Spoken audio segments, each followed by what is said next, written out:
We take a single episode of a science fiction TV series and overanalyze it to within an inch of its life. This is the Fusion Patrol Podcast. Welcome to the discussion. Hello and welcome to another episode of Fusion Patrol. I'm Eugene, and tonight special guest host Simon is with me. Good evening, Simon. Good evening. It's a pleasure to be here. And tonight we're going to be starting a new TV series here on Fusion Patrol. We're going to be talking about the classic 1960s sort of spy, sort of science fiction, sort of mind warp series, The Prisoner, starring Patrick McGoohan. And this, well, there's just really no way to describe this series except we're just going to have to go through it. So let's start with a synopsis of the very first episode, Arrival. I'm looking forward to hearing this. Well, if you'd watched the episode, this would know. All right. An agitated man storms into an office and angrily tenders his resignation. He leaves, still furious. On his way home, he's followed by a hearse, and upon arrival home, they gas him, and he awakes in his own apartment, now seemingly transplanted to a Mediterranean village. He wanders the village looking for answers, but he finds none. The quaint village has some curiously high-tech equipment, but there is no information on where he is, how to get out, or how to call out. Everything is also curiously well labeled. The villagers are particularly unhelpful. He returns to his apartment, and he receives a call from someone who self-identifies as Number 2, inviting him round for breakfast. They meet in Number 2's headquarters for working breakfast. They demonstrate that they have exactly what he was going to order before he orders it. They question him about his resignation. Why did he resign? What were his motives? They demonstrate that they have surveilled him for his entire lifetime. And he refuses to cooperate, and they refuse to give him any information about who they are. He's given a tour of the village, which includes a demo of the villagers' obedience, and Rover, the automated watchdog. He's given a bizarre test at the labor exchange, and they try to hypnotize him. But he storms out and returns to his home, which transforms from his familiar apartment into a high-tech home, complete with unstoppable, soothing music. Pacing like a caged animal, he destroys the radio. He is assigned a maid. He tries to question her, but she breaks down crying and explained that they wanted her to gain his confidence. Sobbing, she explains that if he'd just give her some information, they might let her go. She fails to elicit information, and all the while, they are monitoring him from their control room. He tries to escape through the woods, but Rover blocks him at every turn. He heads for the beach, where a fight breaks out with him and some guards. He overcomes them and steals their vehicle, but Rover overcomes him, and he's taken to hospital. He awakens and discovers Cobb, someone he knows, probably a colleague. Cobb says he's been there for weeks. They take him for some tests, and he sees a series of horrific scenes straight out of a madhouse. As he returns to his ward, Cobb jumps to his death and kills himself. The next morning, they issue him new clothes, paperwork, and other accoutrements of society. I mistyped that sentence. All of which identify him as Number 6. He makes an exaggerated effort to disregard and dispose of them. He returns to Number 2's chambers only to discover that he has been replaced by a new Number 2. Later, outside his window, he sees a cheerful funeral parade for Cobb, but one woman lags behind, crying in grief. He approaches her and tries to get her cooperation. She and Cobb had an escape plan, but had failed to implement it in time. We learn that she's assigned to Cobb by Number 2, and now that he's dead, she's been assigned to Number 6. But is she playing both sides? She claims to be working to help Cobb despite her orders. She gives him a pass to escape in the helicopter, which he does. But as he flies away, they take remote control and bring him back. She watches, devastated, as she realizes they were using her disloyalty to them against Number 6. In the control room, Cobb is still alive and colluding with Number 2. He leaves, dressed in traditional London city clothes, referring to his new masters. Number 6 is herded back by Rover. The cage is still firmly shut. Bravo, well done.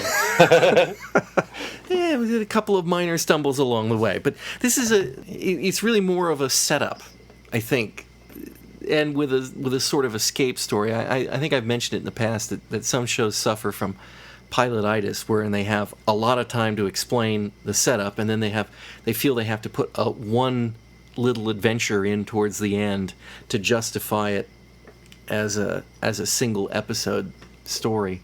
But that notwithstanding, this one has a lot of ground to cover, perhaps more so than most shows.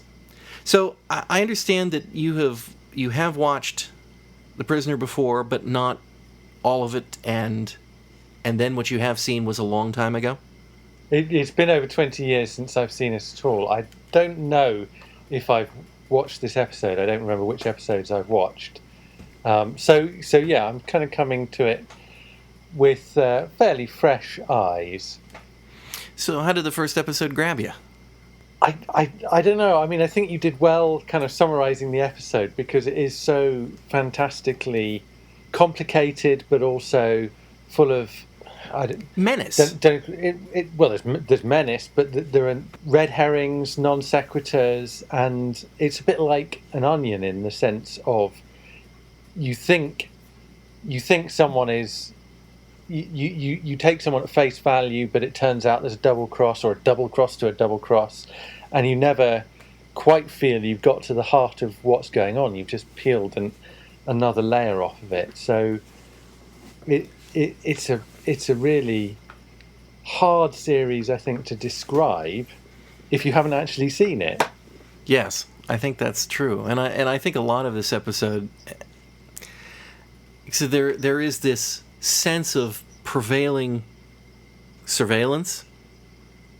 I mean, that's quite obvious, but it's more than that. It's like when they go to breakfast and he's asking him, do you want tea or coffee?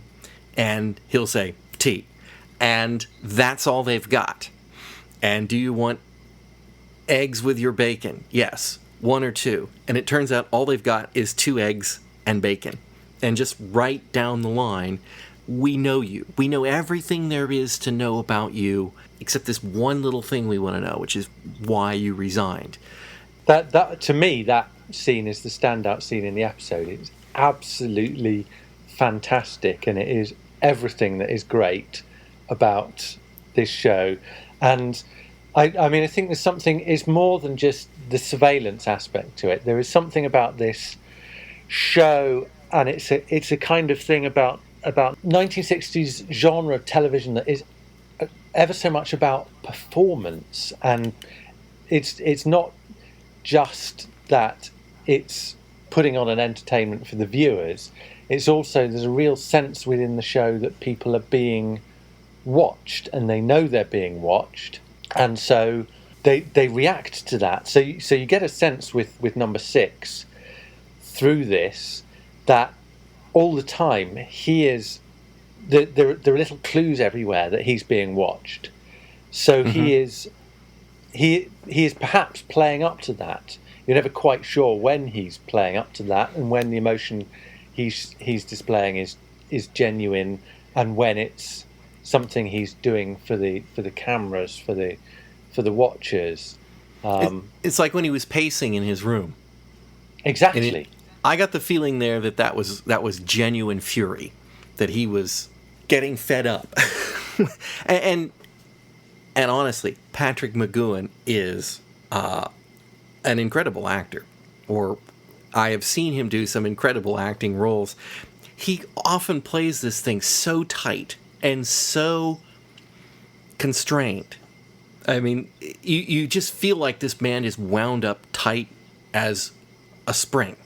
And it's that classic espionage thing, I guess, of you have someone whose job is to play a role, and so there is a kind of acting element to it, but it's not acting in the traditional sense of you have people on stage and you have an audience who know the people on stage are pretending. it's a much more complex, multi-layered relationship, because you have the agent whose aim is to fool the people around them, but there's always the question of, well, do they suspect? Does he know that they know that he's not who he says he is?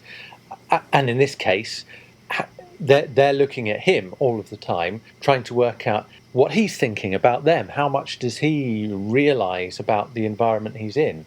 And we as the audience really aren't given anything either. No, we're deliberately blindsided repeatedly. Yeah, and so we don't know, is this the British government? I mean, the head people all seem to be British, but of course it's a British show. There's a lot of international people there. They mention that they have Poles and Czechs, and of course those would have been behind the Iron Curtain at this time. There's this Cobb at the end, his former colleague, leaving, and he looks dressed as if he's in John Steed clothes, the umbrella, the bowler, the whole 9 yards. You can't imagine that he's going anywhere but straight back to London, really. And yet he talks about, well, I mustn't keep my new masters waiting. So yeah, is he working for British intelligence or not? It just, you don't get it, which is part of the brilliance of this show. No, well, because you quickly get into this idea that you're being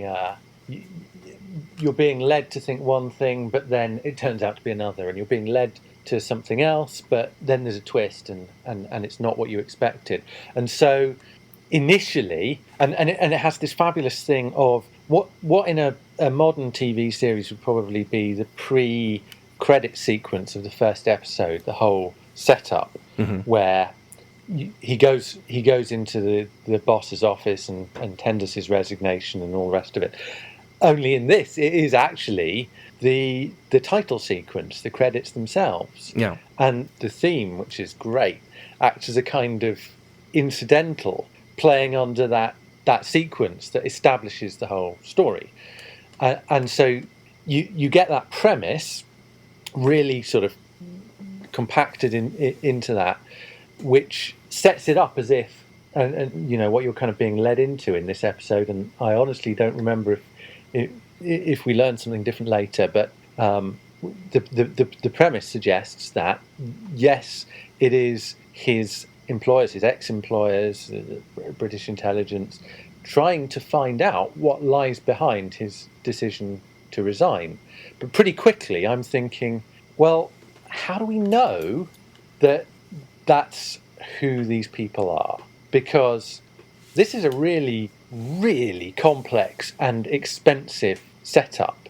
I mean, we can see, just in terms of the technology involved, that this is involved a great deal of resource. But also, if we're to believe the woman who's sent to look after his house, it's been there a long time. Because she talks about, being a second generation in the village and being totally isolated. So what kind of return would you expect to get setting that up? I mean, it would have to be something big. Or so, is it also, I mean, no spoilers for future episodes, but I think it's safe to talk a little bit about what some of the things Patrick McGoohan has talked about. And this idea came about. He came up with the idea, and Patrick McGoohan is part of the creative team that drove this program. After his work with Danger Man and Secret Agent, where he played a very stand-up and traditional secret agent character, he read about basically an internment camp that the good guys had, where they put their old spies, I think in World War II, to keep them from giving up their secrets. So part of this village, like they show with the old admiral, this is your retirement. This is where you go when you stop being useful. And so you could look at it as being, I can't exactly say benevolent, because obviously it's forced incarceration, but at the same time they could just kill him. You quit the Secret Service, and we can't afford the bad guys to get you. It's a very complicated arrangement. It could be that's one reading of it, where you have the kind of benign, the resources being invested here in order to create the best possible. I don't know how you put a good spin on being a prisoner, but it's a lovely environment. Apart from the fact that your freedom is taken from you, it's a nice place to be. You're given everything you could want. So you've got that on the one hand. On the other hand, there's every possibility, certainly as far as I can see from watching this first episode, that this could be a pretext that if you were a foreign power wanting to extract secrets, that as a pretext you could set that up. Mm-hmm. But actually, there's nothing in this that says, the guys that followed him in a hearse, the people behind this, the setup behind this, are actually British intelligence, and particularly the setup with Paul Eddington's character leaving at the end, dressed, as you say, in the city suit, ready as it were to go back to work, made me think, it looks like he's going back to MI6 or whoever as their agent, but he doesn't work for them anymore. He works for his new bosses. So are his new bosses, are they the Russians? What's going on there? Yeah, that's true. That's true. He could be going back to be a double after they converted him. Yeah. We're not given a great deal to go on in terms of that. So one of the reasons that I like The Prisoner, and I've been a fan of The Prisoner for many years, and it's that there are a few programs, and I'll call this a science fiction program, but it's, you and I had this discussion once before about whether or not The Avengers is a science fiction program. There are trappings of science fiction here, but it is not exactly a science fiction premise and setup. And we could say, the phones that don't have cords, and the wireless radios, unpowered wireless radio boxes and things. Touch screens. Yeah, are all science fiction things in the 1960s, and totally. I mean, look at the way he picked up the phone. The first time he picks up that phone, and he realizes it's got no cord. And he's like, okay, and uses the phone. Looking at that now from 2013, if he didn't react, no one would notice. A lot of what was science fiction when this went in place is commonplace now. And I wonder if new audiences who were to watch this show would understand just how different this environment he's in is. And it brings up a lot of questions that, honestly, in 1960, whatever it was, 67, yeah, privacy, your sense of freedom in a civilized world. I mean, do you really have freedom just because you can go about in your town or in your country? How is that any different? They've just constrained it to a smaller. They've constrained it to a smaller space in the village, but is it really any different? And these questions have just become more and more relevant over the years than they were back then. So, in a way, I think this show has remarkable foresight for the things that could go wrong in this world. Yeah, I mean, I think those concerns carry forward, and the way in which it's constructed, the village itself is, it could be. We talk about this environment for ex-agents, which is safe and secure, and obviously number 6 is promised by number 2 that if he cooperates, there are benefits. He's going to get a better position, and there's a democratic council running the place. But also there are things like the labour exchange, where I'm thinking that isn't something that in a small community like that, surely you would actually need, particularly one where all of the personnel files are known and available, and all those things could be assigned. It's more like what you're getting there are the familiar kind of. It's reflecting what people expect society to be like.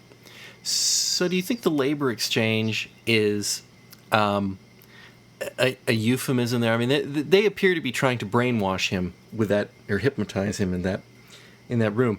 Instead of being a quote-unquote labor exchange, do you think that this is basically this is a slavery exchange? They are processing people into doing work for the village. And so it's kind of it's almost a joke, the name. It's not quite what it's labeled. Just because it says labor exchange, it's more, see what I'm getting at? Kind of that it's a euphemism for what they're really doing, which is indenturing people into working in the village. Yeah, I mean, I think there's an element of that, but I think there's also an element of it's reflecting something back, which is when you look at that and you look at it and you think there isn't really a need for it in the way this village is set up. You look at it and you think, actually, what role is the labour exchange or the modern job centre as it is now actually playing in our society? I mean, all of the concerns that you mentioned, the concerns that are being reflected back by this, that's what you're getting when you question these things in this macro, in this sort of micro version of society. Then you have to go back and you have to say, but hang on a minute, if that's ridiculous in the context of the village, how much more sense does that actually make sense in terms of our own lives? I think there is no doubt that the village is meant to be allegorical. Yeah. I mean, it's pretty obvious. So why is everything labeled? What's your thought on that? I mean, it's not ISO 9000 or whatever the one is that you have to go label everything, but is that spoon feeding us what we think, what we see, what we know, or is there something else? Or is it just another quirk of the village? We didn't have any particular thoughts about that. I mean, I kind of assumed that in the village you need the labels to know what's going on, because it doesn't look like a regular town or city. I mean, it's a very striking place. It's a very striking location. Because I wondered if there's, and obviously some of them are just, there's no apparent ambiguity there. The boat is the boat, and the village green is the village green. I mean, everything is labeled in there, but I'm wondering if there's something consistent with the fact that we will never learn the prisoner's name.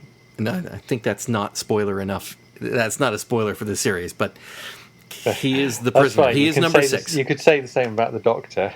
Yeah, you will never learn the name of the prisoner. He is number 6. They don't. In fact, the only name I think in the entire series is Cobb that they ever mention. Everyone else is a number at all times. I won't swear to that, but that's my recollection. Is that's the only time. And what's in a name? It really doesn't matter. In fact, we could extend this discussion to the Doctor. It really doesn't matter what his name is in the village. He only has an identity in as much as it relates to the context of the people around him. So it doesn't matter if his name's John Drake or Jim Smith or the Doctor. It's just a label, just like everything else is labeled in the village. Number 6 is labeled, and number 2 is labeled, and it's not even a person. It's a job. Whoever comes and goes in that position, and we have 2 number 2s in this episode, is just number 2, and everyone just accepts him as number 2, and off you go. Again, I think this is McGoohan and company playing with a sense of identity. They are trying to make him into something that he is not. They are trying to conform him to the identity that the village wants him to be. And the battle we see here is him refusing to be what they want him to be. It's not just a question of escaping and getting out, or even finding out who these people are and destroying them or shutting them down. It's a question of him maintaining his own self-identity, his own self-integrity. And their job is to break down that integrity so that they can mold him into something that they want him to be. So you could say it's a brainwashing technique, but you could also apply that as being how we all change through the people and the circumstances around us in society or family or whatever. For him, it's clearly very strongly. I mean, you get it in this episode, I guess, because it's the first episode. That is a continuation. He clearly conveys that what he's picking up there is a continuing battle. This is not something different from why he resigned. It's part of the same thing. The fact that he wants to express himself as a person, and that he doesn't want to divulge his reasons or his personal information in that regard. He wants his privacy, and he doesn't want to accept their labels and their identity. So I kind of wonder if he is, if that resignation letter, if we could have seen what it said, if it gave his reasons for resigning. So do his former employers have a sense of why he was resigning, and they don't believe it? Or did he not provide them with a reason? Or, is the village run by somebody else and they don't know because they can't see what the letter is? Unanswered questions, but again, part of the reason the show endures. The questions obviously depend on who the mysterious people running the place are, but from the audience point of view, it almost feels like we kind of don't actually need to see the resignation letter, because we get such a strong sense of who he is from those exchanges that he has, saying he is not a number, he is a person. That's it, that kind of thing that becomes a mantra. But it feels very much like the reason that he has resigned is connected with that. He no longer accepts the role that has been placed on him, and they do not appear to have the capability to understand that someone might not want to fit or conform in that way. And there's the conflict, if you like. There's the dichotomy in it. Are you familiar at all with Danger Man or Secret Agent? His earlier, more traditional role? Maybe seen an episode or two, but no, I couldn't really tell you anything about it. So obviously they're not the same company, and so they aren't the same guy, right? I mean, they'll tell you that no, they can't possibly be because of copyright issues. But Patrick McGoohan played a very, very upright agent.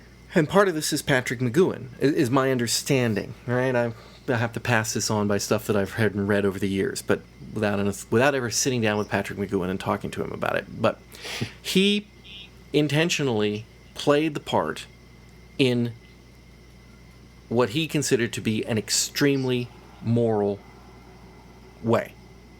And that includes, for example, he never kisses a woman apparently in the shows, because he's not James Bond. He's not playing these people that way. He's a straight up ramrod, honest guy. And of course that's kind of the character he's playing here in the village, and that's why a lot of people say, this is John Drake carried forward after he resigns from the Secret Service. It's a logical progression. But I think a lot of it, because of McGoohan developed it, I think in his mind, he probably said, what happens if this kind of character I played went on to the next level? And I could see how, given his position on Secret Agent and Danger Man, that he would envision this as the kind of man who would quit a job on principle. So it's not, somebody died and I just can't take this anymore, or whatever happens to be. It's, my bosses came to me and said, I want you to fake that there's weapons of mass destructions in Iraq can you do that for me? And he, the hell with that. I will not do that, and resign. That's the impression I get, and that carries forward from what I get from John Drake from having seen those shows. So I guess I'm asking that. I guess you don't need that to get that in these opening credits, because I can't divorce the fact that I've seen all those in advance of this. So no, to me that feels like it's almost because his role and his attitude is it kind of transcends the particulars of what he might have been asked to do. It's the fact that he was part of an organisation. He played a role within that organisation, and so that organisation had certain expectations of him, to put the institution above his own personal needs, his own personal morality. And so what you get from I mean, like I say, that very efficient, that very tight title sequence is that for whatever reason he has had enough of that, and he's inverting it and saying, no, I'm putting myself above whatever you want me to do. And so that's what carries forward, the fact that he is fighting for self and his own personal identity, and not being pigeonholed and not being fitted into a particular role. A square hole in a round peg. I think that Absolutely. scene in the labor exchange where he goes in and they say, we want you to do this test, and they give him a round peg, and the only thing he can stick it in is a square hole. And when he sticks it in there, the hole closes in as a circle to make it fit perfectly. It's like, if there isn't a more metaphor being bashed over your head than, making the round peg in the square hole fit. Yeah. I don't know what is. I mean, that wasn't remotely subtle. In fact, it's almost like they're telegraphing it to him, not the audience. It's like, you be aware, you will fit in. It's a threat. It's the silliest thing, but in a way, it's a threat. And I think when they walked him up and down the hospital and showed him the people who were in the straitjackets, or the guy who'd obviously just had his brain operated on, or the other guy who was gibbering at the little water fountain or whatever it was, like that was hey, these are the consequences of not playing ball. And absolutely, and almost everything that from the moment that number 2 stops everyone, and you kind of realise, or he gets a demonstration of how orchestrated everything is. You realise that nothing that he sees can be accidental. It's all been designed to have an impression on him. And yet, by that same token, that exact same scene also tells you that not everyone is, or maybe it doesn't tell you that, but not everyone is conformed, because you do have that one guy in the fountain who doesn't obey, and Rover takes him out. But on the other hand, maybe he was supposed to do that to give number 6 hope. I don't know. But you really try to outguess these guys. Does he get? It's not just hope. It's a question of he sees straight away what happens to someone who doesn't. Since you mentioned this in the synopsis. You're calling the nice big balloon thing Rover? Yes. Did I miss something? It's not mentioned in the episode. I don't think it's ever called that in the series, but it's called Rover. That is the name that it was. It was in the scripts. It's called Rover, but they never call it that. I wondered if I'd missed something. Also, while I'm on things I might have missed, you say that it's a Mediterranean location he's been taken to. Feels like that to me, but I know where it is. But that wasn't something. Obviously, it's in beautiful Wales. It's in beautiful Wales. I was going to ask you later if you'd been there. Portmeirion. No, I haven't actually, but I'd love to. Now you'll have to go. Yeah. My understanding, I put Mediterranean there because my reading about that town was that it was meant to have a Mediterranean feel, the architecture and the home styles. I can't say I haven't been to the Mediterranean, but I went with that on a. Certainly the architecture is very distinctive and interesting. It's definitely not British looking. Yeah. Well, maybe the Green Dome a little bit, but the rest of it kind of.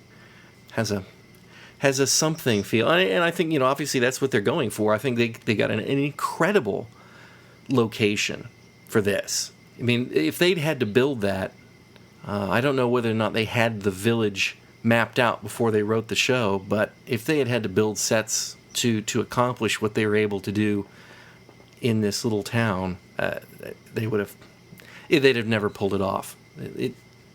It really is it's a sumptuous location. I mean, it's pretty, it's distinct. It doesn't look like anything else that the British shows had in the 60s.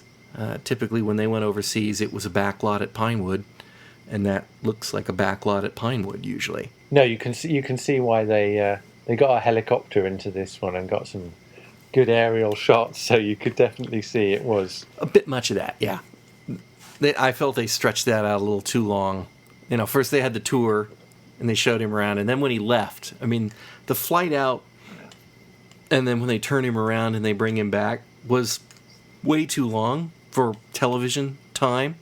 But I understand why they did it for him. They wanted to, give him a sense of freedom. I'm getting away.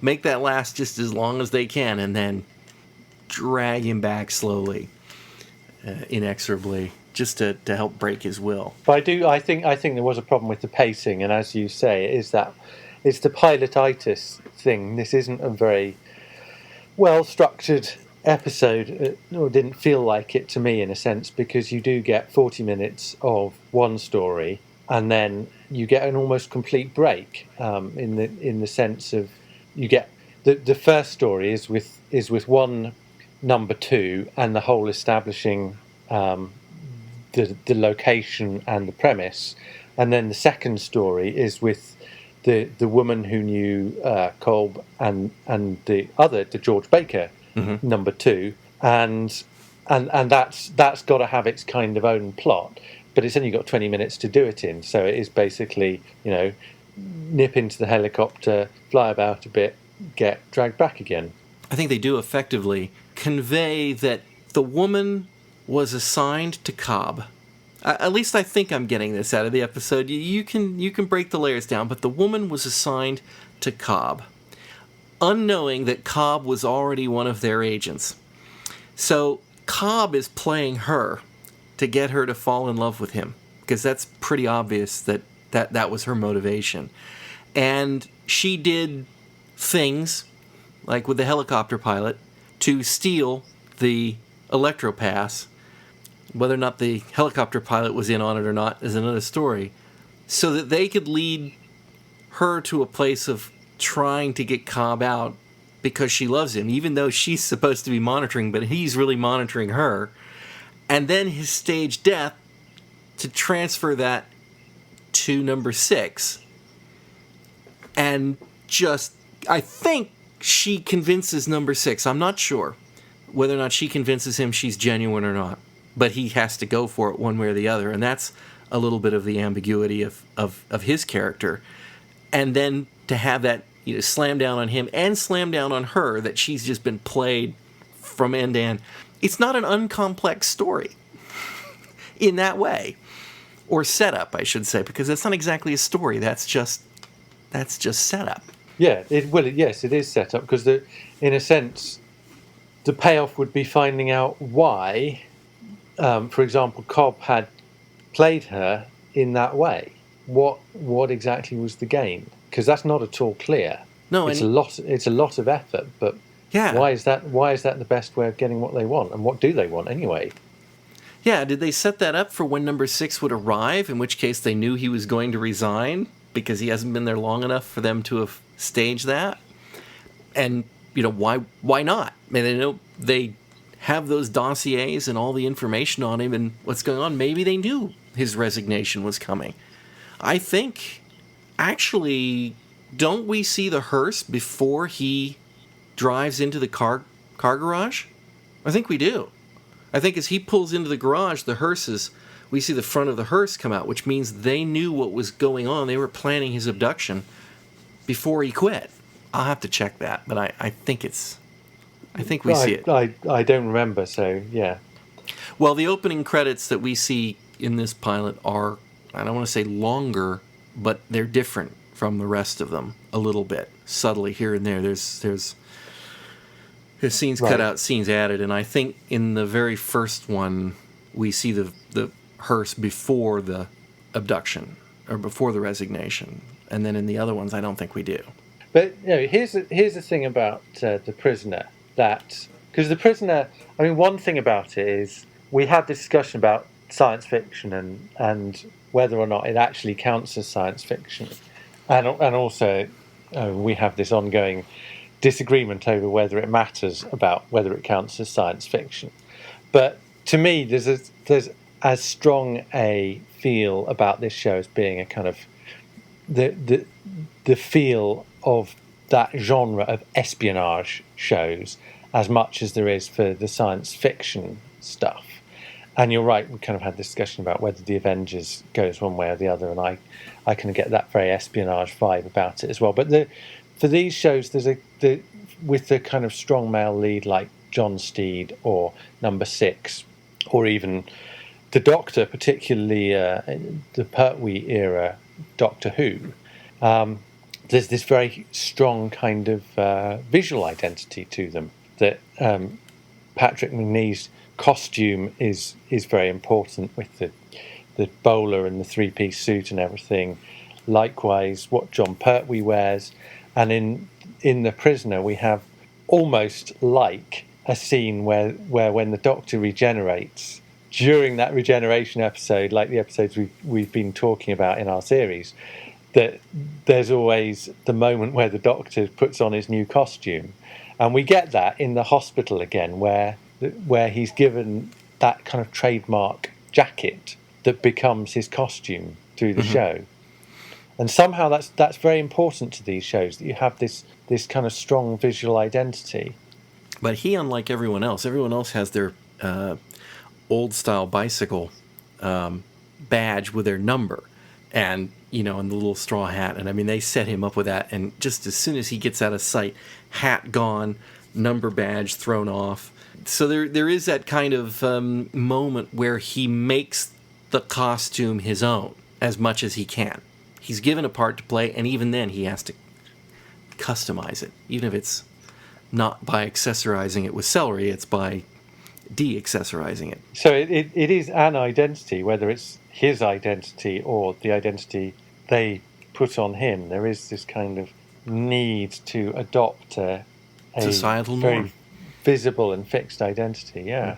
Well, thank you for joining me and talking about this one. We'll be looking at more episodes of The Prisoner as we go along here. And excellent. It sure as hell beats UFO. Yeah. Okay. Yeah. I won't deny that. I am firmly of the category that The Prisoner is undeniably a classic of television. It's a show that makes you think, or it can make you think. As a kid, I don't think it did when I watched it. I thought it was just kind of a straight, kind of cool, weirdy adventure story. But as you get older, you can grow into this one and see the layers. As you say, as an onion, the layers start to get peeled away, and you realize there's another story going on here, and it's a very relevant story to nowadays. Now I'm moving on, and I say, well, that was more prescient than I thought it was at the time. But perhaps it's just McGoohan was just a remarkably clear understanding of where we were going to go with computers and privacy and information, because that's really what this is about. It's about information. It's about having absolute total information about a person, and we can call that privacy, or we can just call that having you stamped, filed, indexed, briefed, and debriefed, but that's what it comes down to. So, until the next dystopian adventure in The Prisoner, or whatever show we have on next week, thank you again for being here. A pleasure, as always. And I hope you'll join us again next time on Fusion Patrol.